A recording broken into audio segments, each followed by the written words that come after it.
Hello，今日教大家點樣入到去 Car Parking Multiplayer Beta 版本。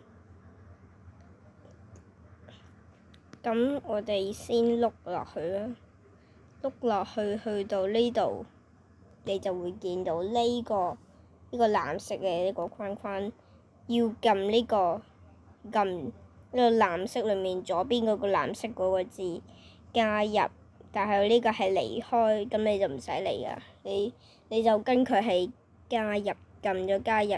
如果佢冇空間嘅話，佢就唔俾你加入咯。咁 Beta 版本咁個字會係 Car Parking Multiplayer 開括號 Beta 版本刪括號，所以就係咁就可以加入 Beta 版本。